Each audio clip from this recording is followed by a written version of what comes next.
그래서 아침에 일어나서 물로 헹구지 않고 또는 송각을 하지 않고 그냥 바로 다이렉트로 물부터 마셔도 됩니다. 그게 이제 부정맥, 편두통, 치아시림, 천식, 그 다음에 뇌동맥류나 협심증 같은 심혈관 질환을 이미 가지고 있는 경우, 요런 5그룹은 뭐 아침 공복이 아니라 원래 평소에도 낮에도 찬물이 해롭습니다. 병을 악화시킬 수 있습니다. 그래서 의사들이 미지근한 물 먹으라고 권유를 하는 건데, 자, 그래서 아침 식사에 좋은 음식 3가지 중에 물에 이어서 2번째, 위장에 부담이 적은 음식 설명드릴게요. 자, 우리가 아침 먹고 배 아픈 분들이 있습니다. 그게 이제 식사가 위나 장에 부담을 줄 수 있기 때문이거든요. 그 다음에 우리가 큰일, 대변을 하루 중에 거의 주로 아침에 봅니다. 그래서 이 위나 장에 부담이 적은 또는 변비나 설사를 해결할 수 있는 음식들이 좋은 아침 식사라고 할 수 있습니다. 그게 이런 3가지가 있어요. 소화불량, 변비형, 설사형이 있는데, 우리가 변비형은 이제 과민성 대장증후군도 있겠지만 대부분은 기능성 변비고, 설사는 기능성 설사도 있겠지만 대부분은 과민성 대장증후군 설사형입니다. 그리고 요 2개가 이제 장이라고 할 수 있고, 요거는 이제 위라고 할 수 있어요. 그게 뭐냐, 이제 기능성 소화불량이라고 합니다. 그래서 변비 또는 설사를 가지고 있는 분이 또 소화불량도 가지고 있을 수 있어요. 그래서 요 3가지를 하나씩 보도록 할게요. 먼저 변비부터 보시면 우리가 변비에 좋은 음식 이런 게 있고 이제 안 좋은 음식 이런 것들이 있습니다. 물론 이게 개인차가 다 있기 때문에 이런 걸 먹고 변비가 해결되는 분 또는 이런 걸 먹고 변비가 유발되는 분들은 이제 요 음식에 맞춰서 특별히 먹어야 된다는 거죠. 그래서 우리가 뭐 유산균 하면 요거트만 생각하시는 분들이 많지만 청국장, 나토, 심지어 김치에도 유산균이 풍부합니다. 물론 이제 아침에 위에 부담이 있을 수 있으니까 김치는 백김치로 드시는 게 좋겠죠. 그 다음에 아까 말씀드렸던 물도 아침에 물 먹는 게 물론 이제 만성 탈수를 해결하는 면도 있지만 사실 장에 자극을 줘서 변비를 해결할 수 있는 면도 크거든요. 그래서 아침에 물 마시는 게 변비 입장에서도 굉장히 좋은 행위라고 할 수 있고요. 그리고 또 아침에 변비가 정말 심하신 분들은 아예 뭐 차전자피 가루나 고아건 가루를 직접 또 먹어볼 수도 있습니다. 그 다음에 커피가 여러분 변비에 안 좋습니다. 요거 지난 변비에 좋은 음식 나쁜 음식 제 영상 참조해 주시면 되는데, 아침에 믹스커피 한 잔 마시고 직방으로 신어와서 변비 해결하시는 분들이 굉장히 많습니다. 근데 실제적으로 그게 이제 기능 설사를 일으켜서 변비를 일시적으로 해결하는 거지 변비가 해결된 건 아닌 거라고 제가 설명드린 바가 있어요. 실제로 원리적으로는 의학적으로는 변비에 나쁜 음식이 맞거든요. 그래서 가급적이면 아침에 커피를 통해서 변비를 해결하려고 하는 거는 의사로서 추천할 만한 식습관은 아니라는 거. 그리고 인스턴트 음식, 기름진 음식 변비에 좋지 않기 때문에 아침에 이제 땡모닝이 이제 요 2개에 공통적으로 해당되는 거죠. 이런 걸로 아침을 해결하는 거는 그렇게 좋은 방법은 아닙니다. 변비 입장에서. 그래서 요런 것들을 이제 예를 들면 뭐 키위, 통밀빵 샌드위치에 사과를 썰어 넣은 요거트, 이런 거 너무 변비에 좋은 아침 식사겠죠. 또는 뭐 한식으로 먹자면 이제 콩밥에 미역국 그리고 나토랑 여러가지 나물, 이렇게 한식으로 아침에 먹으면 소화도 잘 되고 변비에도 굉장히 좋은 아침 식사라고 할 수 있습니다. 자, 그럼 설사는 아까 말씀드린 대로 과민성 대장증후군이 대부분이기 때문에 과민성 대장증후군의 나쁜 음식을 우리가 바로 포드맵이라고 합니다. 포드맵이 많은 음식, 적은 음식을, 요거는 이제 서울 삼성병원, 요거는 서울대병원에서 이렇게 자료를 낸 게 있습니다. 요 중에서 우리가 아침에 많이 먹는 음식을 제가 추려보면 쉽게 얘기하면 설사에 좋은 음식이 요거고 나쁜 음식은 요런 거라고 할 수 있어요. 근데 여기서 우리가 양배추를 아침에 좋은 음식이라고 굉장히 많은 영상에서 권유를 하는데 사실은 이게 포도맵이 많아서 설사하시는 분들은 굉장히 좋지 않습니다. 그래서 뭐 이게 익혀 먹으면 좀 낫다고는 하지만 이거 먹고 설사하시는 분들은 우리가 설사를 해가면서까지 얻을 이점이 많지 않거든요. 그렇게까지 먹을 음식은 아니라는 거예요. 그래서 양배추 먹고 설사하시는 분들은 아침에 절대 넣지 마시고요. 그 다음에 또 아침에 우리가 ABC 주스 많이 갈아서 드시는데 A, 사과, 비트, C, 당근 이렇게 3가지 중에 무려 2가지가 포도맵이 많은 음식입니다. 그래서 설사에 굉장히 좋지 않습니다. 실제로 저도 ABC 주스 한번 아침에 만들어 먹었다가 완전히 폭풍 설사를 한 적이 있거든요. 그래서 그 대용품으로 바나나, 특히 이제 저항작물이 적은 익은 바나나와 그 다음에 그 다음에 유당 제거 우유 또는 뭐 아몬드 우유 이렇게 3가지를 갈아서 먹는 거를 추천드립니다. 그거는 이제 맛도 좋고 굉장히 위나 장에 부담이 적은 조합이라고 할 수 있어요. 그래서 이제 아침에 무조건 설사하시는 분들을 위해서 좋은 조합을 만들어 보자면 이제 토마토, 아보카도, 달걀, 뭐 흰빵 샌드위치. 우리가 뭐 제가 지난 시간에 설명드렸지만 통밀빵이 좋긴 하지만 뭐 설사를 아침에 줄줄 해가면서까지 꼭 통밀빵을 먹을 필요 없습니다. 흰빵도 당뇨가 없고 내지는 그 양만 정확하게 지켜주신다면, 그리고 거꾸로 식사법이나 샌드위치 형태로 드신다면 그렇게 뭐 죽어도 못 먹을 음식은 아니거든요. 그래서 설사를 줄줄 하시는 분은 토마토, 아보카도, 달걀, 흰빵 샌드위치 만들어 드셔도 됩니다. 그 다음에 뭐 한식으로 먹자면 뭐 쌀밥에 두부, 여러 가지 나물, 그 다음에 뭐 단호박 조림에 오이하고, 그 다음에 뭐 삶은 달걀 하나, 뭐 이렇게 먹어볼 수 있겠죠. 또는 이제 간단히 먹고 싶다면은, 자, 유당 제거 요거트에 귀리도 우리가 시중에 나오는 설탕 들어있는 시리얼 말고 그 통길이 있습니다. 그 오트밀을 유당 제거 요거트에 넣고 익은 바나나 썰어 넣고 견과류 넣고 하면 간단한 이제 설사하는 사람용 아침 식사가 될 수 있겠습니다.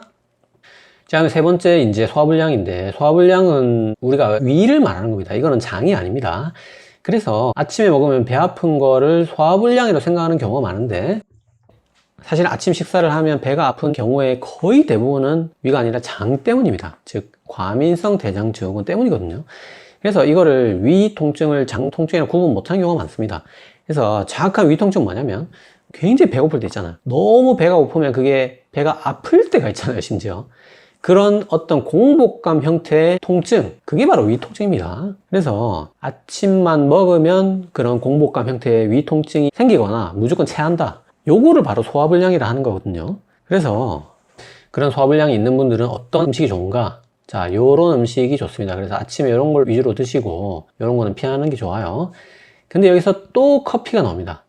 자, 우리가 커피 뭐 몸에 좋으라고 마시는 것도 아니고 장 깨려고 어쩔 수 없이 마시는 건데, 이게 분명히 소화불량이나 기능성 변비에는 안 좋은 게 맞거든요, 커피가. 그래서 그런 분들을 위해서 가장 좋은 거는 사실 녹차가 제일 좋습니다. 아침에 장 깨려고 마신다면 특히 이제 냉녹차, 뭐 아이스 녹차 이런 게 좋겠죠. 그런 걸로 마시거나, 아니면 최소한 정말 어쩔 수 없이 커피를 반드시 마셔야 된다 하면은 아까 여러 가지 예시를 든 아침 식사를 먼저 하고 그 다음에 커피를 마시는 거를 추천드립니다. 그래서 아침 식사를 커피만으로 때우는 게 가장 좋지 않다, 어쩔 수 없이 마신다면 아침 식사를 조금이라도 하고 마시거나, 아니면 더 좋게는 냉녹차로 마시자, 이렇게 권해드립니다. 그 다음에 이제 소화불량이 있는 경우 우유가 참 아침에 위를 자극해서 좋지 않다는 얘기가 많은데, 이게 맞기는 맞습니다. 실제로 우유가 뭐 칼슘과 카제인 단백질이 위산 분비를 촉진시켜서 위벽을 자극하기 때문에 좋지 않다, 이런 말이 많은데, 사실은 우리가 소화불량이든 과민성 대장증후군이든 유당을 제거하면 우유는 특히 아침 식사로 그렇게 나쁘지 않습니다. 자, 무슨 말이냐면, 제가 지난 시간에 우유의 성분이 이제 유당, 유단백, 유지방, 그리고 또 유단백은 이제 또 유청 단백하고 카제인 단백 이렇게 나뉜다고 설명을 드렸었어요. 여기서 이제 카제인 단백질이 위산을 가다 분비시켜서 굉장히 위에 안 좋다는 거잖아요. 근데 이게 상당히 애매합니다. 미묘합니다. 아까 그 피가 끈적여서 물 마시는데 그거랑 똑같은 겁니다. 무슨 말이냐면, 우리가 카제인 단백질이 위산을 과다 분비시키는 거는 확실히 맞습니다. 이거는 맞아요. 그리고 이거 떼고 이제 위산 과다만 봤을 때 위산 과다가 위궤양을 일으키는 것도 확실히 맞습니다. 요 두 개의 관계만 봤을 때는 그 말도 분명히 맞는 말입니다. 근데 그렇다고 해서 이게 이렇게 되고 이게 이렇게 된다고 해서 카제인 단백질이 그러면 위궤양이 위험인자냐? 그거는 애매하다는 거예요. 이론상으로는 그럴 수는 있지만 이게 위궤양을 일으킨다는 증거는 아직까지는 없습니다. 그러니까 이게 위궤양을 만들 만큼의 위산을 많이 뿜는 건 아니어서 그런 걸 수도 있고, 또 여기에 카제인 말고 유청 단백질 안에 있는 알파락틀알부민이라는 거는 심지어 항궤양 효과를 낸다, 위를 보호하는 효과가 또 있다 하거든요. 그래서 우리가 이거를 포함한 전체 우유를 마셨을 때 위궤양이 생기는가는 입증이 안 돼 있다는 거예요. 그 관계가 확실치 않다는 거예요. 그리고 심지어 위궤양이 아니라 소화불량 쪽으로 가면, 이게 아까 설명드렸듯이 이제 위에 공복감 형태의 통증이 있거나 체하는 걸 소화불량이라 하는데, 카제인 단백질은 그 소화불량은 거의 일으키지 않습니다. 유단백이 아니라 유당이 일으킨다는 거죠. 거의 90%는 유당이 생기는 겁니다. 그래서 우리가 유당 제거 우유, 락토프리 우유를 마시면 이 소화불량과는 웬만한 관련이 없다는 거죠. 그래서 상당히 뭐가 많이 복잡한데, 여기서 우리가 정확한 것만 팩트체크 딱 뽑아보면, 첫 번째는 우리가 우유가 위궤양이 사실은 좋은 음식이라고 생각해서 연구를 했는데 1970년대 보니까 이제 카제인 단백질 위산 과다 분비하는 게 밝혀지면서 이제 좋은 음식은 아니었구나, 요게 밝혀진 거거든요. 그래서 위궤양의 나쁜 음식이냐, 그거는 애매하지만 좋은 음식이냐, 그건 아니라고 거의 말할 수 있다는 겁니다. 자, 두 번째, 우리가 우유를 먹고 만약에 위궤양이 생겼다면 그 위궤양은 대부분 우유 때문은 아닐 가능성이 많습니다. 보통 위궤양은 세 가지, 헬리코박터, 흡연, 그 다음에 진통제거든요. 그래서 그 세 가지가 있어서 아니면 어쨌든 위궤양이 생길 원인이 있을 때 우유를 먹고 위궤양이 진행하거나 악화될 수는 있겠지만 우유 때문에 우리가 위궤양이 생겼다 그렇게 말하기는 어렵다는 거예요.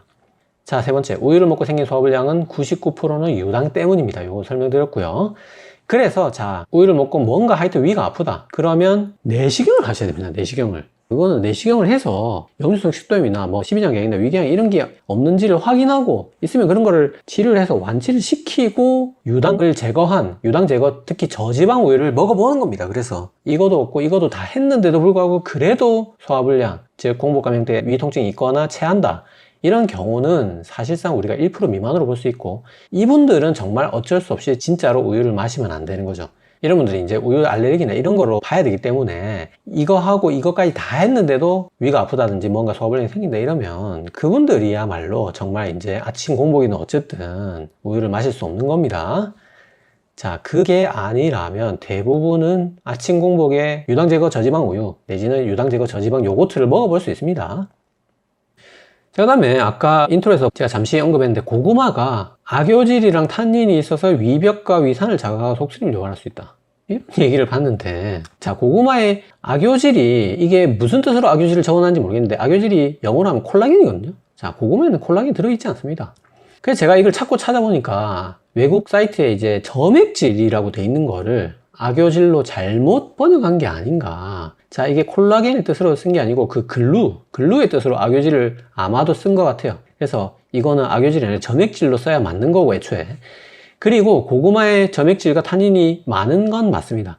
많은 건 맞지만 이게 안 좋으니까 먹자고 하는 그 감자나 그리고 마나 이런 거에도 점액질, 탄닌 다 많이 들어있어요. 다 많이 들어있습니다. 그리고 이게 가장 잘못했죠. 자, 고구마가 당지수가 높으니까 감자를 먹자. 감자가 당지수가 더 높습니다.